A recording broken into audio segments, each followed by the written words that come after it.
The aesthetic movement, also known as aestheticism, emerged in Europe during the latter half of the 19th century, with its central hub in France. In direct opposition to the prevailing scientific thinking and societal norms that valued only practical and morally instructive art, aestheticism championed the idea that a work of art is inherently valuable in its own right. The sole purpose of art, according to the aestheticists, was to exist as a self-sufficient entity, beautiful and to be contemplated for its intrinsic worth. This belief was encapsulated in the iconic rallying cry of L'art pour l'art, or art for art's sake. The intellectual roots of aestheticism can be traced back to Immanuel Kant's notion of pure aesthetic experience in his Critique of Judgment. Kant argued that true aesthetic appreciation involves a disinterested contemplation of an object purely for its own sake, without any reference to external reality or practical utility.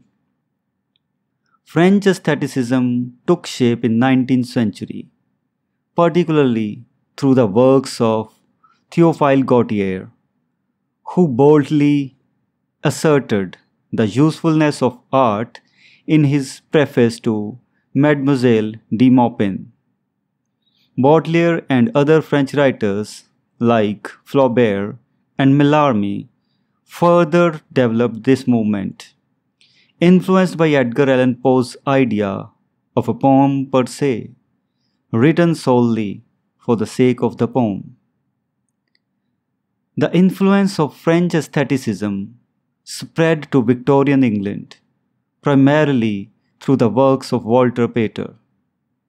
Pater emphasized the importance of artifice and stylistic subtlety, encouraging individuals to fill their lives with exquisite sensations and to cherish beauty for its own sake. This view found expression in the writings of A.C. Swinburne, Oscar Wilde, Arthur Symons, Lionel Johnson, as well as in the art of J.M. Whistler and Aubrey Beardsley.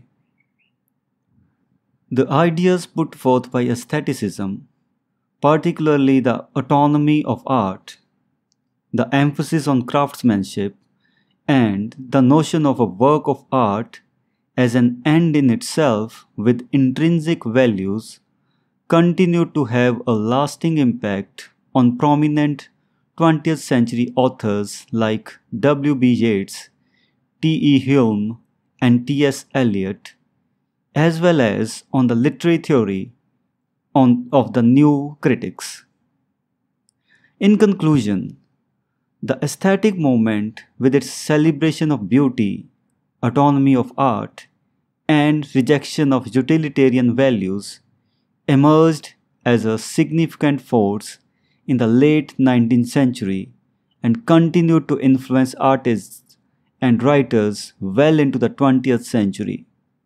Its emphasis on the intrinsic worth of art and its focus on the artistic craft continue to resonate with artistic endeavors to this day. So this was the aesthetic movement.